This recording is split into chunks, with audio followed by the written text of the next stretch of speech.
Bonjour et bienvenue. Alors, en ce début d'année 2026, il y a une transformation assez majeure qui est en train de s'opérer dans un secteur clé de l'économie sociale et solidaire. Oui, et c'est une transformation presque silencieuse. On n'en voit pas les gros titres, mais sur le terrain, ça change beaucoup de choses. C'est ça. On parle bien sûr de l'insertion par l'activité économique, l'IAE, un écosystème entier qui aide les gens à se remettre en selle.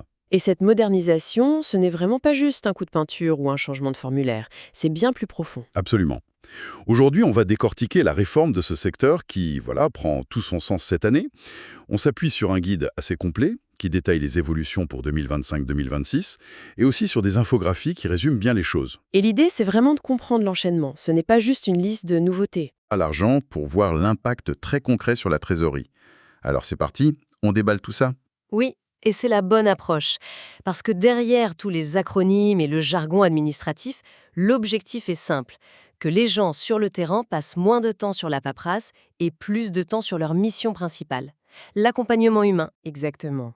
Mettre la technologie au service de l'humain. Alors, commençons par le premier domino, la donnée. Et le premier changement, c'est la fin d'une expérimentation.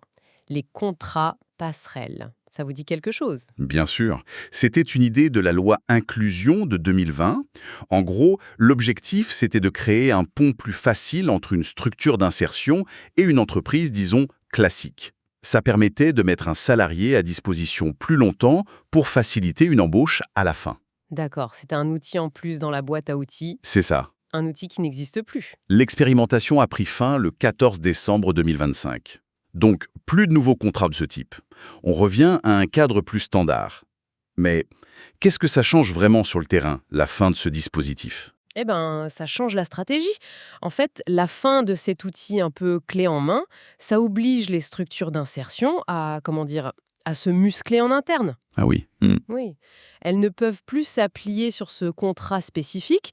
Du coup, elles doivent être encore plus proactives, créer leur propre pont avec les entreprises. Ça veut dire développer des compétences en négociation, en partenariat. Des compétences presque commerciales, en fait. C'est ça, des savoir-faire qui n'étaient pas forcément leur cœur de métier historique.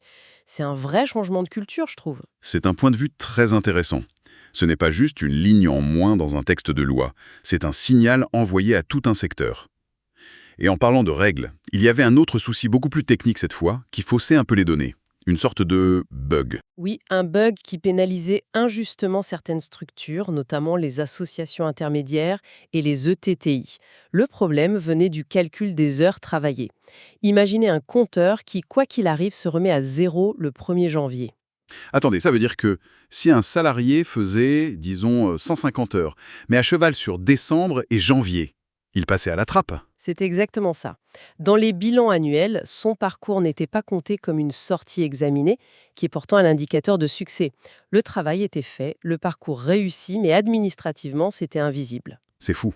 Donc la performance d'une structure était sous-évaluée à cause du calendrier. Voilà, ce qui était un vrai problème d'équité et de reconnaissance du travail accompli. Alors qu'est-ce qui a changé? Eh bien, la logique a enfin prévalu. Depuis le 1er janvier 2026, c'est réglé. Les heures sont cumulées sur 2 années civiles consécutives. Et si on prend un peu de recul, c'est la première brique indispensable de toute la réforme. On ne peut pas bâtir un système national sur des données qui sont, à la base, faussées. D'accord, donc on fiabilise la donnée à la source. Une fois qu'on a des données plus justes, l'étape logique, c'est de les centraliser. Et c'est là qu'intervient le vrai moteur de tout ça, la plateforme SIA Connect. Oui, cette plateforme, c'est la pièce maîtresse. Elle devient la norme absolue en 2026. Ça change complètement la donne. Depuis le 1er janvier, c'est l'outil unique et obligatoire pour 2 choses vitales. Déposer les dossiers de financement, Les fameux DUI, voilà, et signer les conventions annuelles avec l'État. Donc, fini les dossiers papier, les allers-retours par mail. la philosophie derrière, c'est le principe « dites-le nous une fois », c'est bien ça? C'est les décentrales, oui. Les informations de base sur la structure, que l'administration connaît déjà, sont pré-remplies. On ne passe plus des heures à réécrire 20 fois son numéro SIRET. Ce qui réduit le temps passé sur l'administratif pur. Et ça réduit aussi mathématiquement les erreurs de saisie, donc ça fiabilise les échanges. Sur le papier, c'est parfait. Mais est-ce qu'on ne crée pas une dépendance énorme à un seul système? Je veux dire, Si la plateforme tombe en panne le jour de la date limite, que se passe-t-il? Et est-ce que toutes ces structures sont vraiment prêtes pour ce grand saut numérique? C'est une excellente question. C'est le risque de toute centralisation. Le système devient un point de défaillance unique. C'est un pari, en fait. Le pari que les gains en temps et en fiabilité pour la majorité des cas l'emportent sur ce risque. Mais il y a une autre dimension. Laquelle? Cette centralisation, elle n'est pas seulement au service des structures. Elle est aussi, et peut-être surtout, au service de l'État. C'est-à-dire? En ayant toutes les données au même endroit, à jour, l'État se dote d'un tableau de bord national. Il peut piloter les politiques de l'emploi avec une finesse qu'il n'a jamais eue. C'est ça le non-dit de la réforme. En échange d'une simplification, les structures offrent à l'État des outils de pilotage bien plus puissants. Une plus grande transparence en somme. Et cette volonté de standardiser, on la retrouve sur un autre volet, la déclaration sociale nominative, la DSN. Là aussi, le ton a changé. Oui, la DSN, c'est le flux de données qui vient de la paye. Ça devient la seule et unique autoroute pour transmettre les infos. Et les textes sont très clairs. Les dérogations, c'est fini, ou presque. Le guide liste seulement 4 motifs possibles. Le premier, c'est un problème technique prouvé. Oui, un bug sur votre logiciel, un souci avec l'expert comptable, mais il faut le justifier sérieusement. Le deuxième, c'est une complexité structurelle, si on gère plusieurs types de financement. Ce qui concerne une petite minorité d'acteurs. Troisième cas, utiliser des dispositifs de paie très spécifiques, comme le chèque emploi associatif, encore un cas de niche. Et le dernier, c'est la catégorie un peu fourre-tout, autre cas, mais, et c'est là que ça change, il faut une validation de l'administration avant. On ne peut plus juste cocher une case. Cette quasi-disparition des exceptions, c'est très révélateur. L'État veut que tout le monde parle le même langage numérique, il construit un socle de données fiables. Et cette plomberie numérique, comme vous disiez, elle est essentielle pour la dernière étape de l'effet domino. On y arrive. On a parlé des données, du système, maintenant suivons l'argent. Parce que cette nouvelle plomberie, elle débouche sur un changement que, je pense, tout le monde attendait sur le terrain. Ah oui, c'est le point qui a dû générer le plus de soulagement. Ça concerne le versement de l'aide au poste. C'est une subvention vitale, c'est le nerf de la guerre pour ces structures. Pour bien comprendre le progrès, il faut se rappeler comment ça marchait avant. C'était un vrai casse-tête.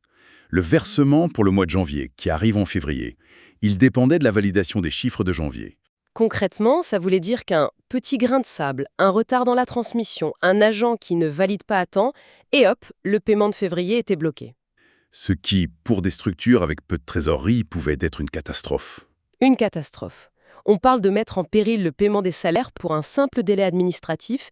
C'était une source de stress absolument permanente pour les directeurs de structure. Et c'est là que la réforme, depuis ce mois de janvier 2026, change tout. Le nouveau système est beaucoup plus simple.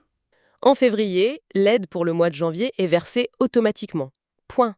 Le contrôle est supprimé. Non, pas du tout. Il est simplement décalé. Ce n'est qu'en mars, pour recevoir le paiement de février, que la structure devra avoir validé ses chiffres de janvier. Donc du mois M-2. Ce simple décalage d'un mois, c'est ce qui change tout. Une bouffée d'oxygène financière, c'est le terme utilisé. C'est plus que ça.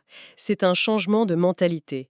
On sort d'une gestion de crise constante où on passe son temps à s'inquiéter de la trésorerie.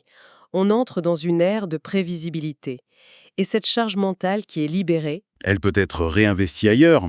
exactement, dans l'innovation sociale, dans l'accompagnement, dans l'humain, c'est ça le gain fondamental.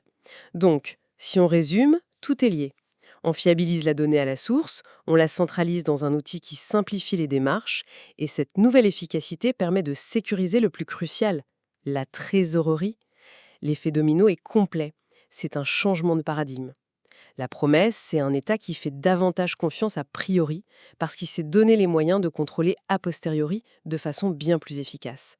La machine administrative redevient un outil au service de la mission. L'objectif final étant que les structures se concentrent sur leur cœur de métier. Précisément. Leur valeur ajoutée, ce n'est pas la maîtrise des formulaires, c'est l'invention de solutions pour des parcours de vie compliqués. Ce qui nous amène à une question pour d'avenir, en fait.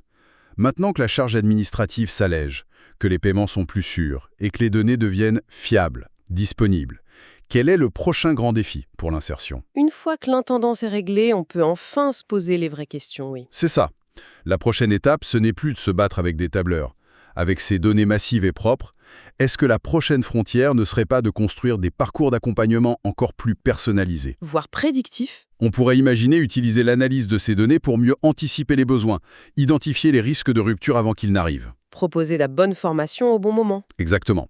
Les problèmes techniques se résolvent, mais les défis humains, eux, ne demandent qu'à être relevés avec de meilleurs outils. C'est peut-être ça, la prochaine révolution.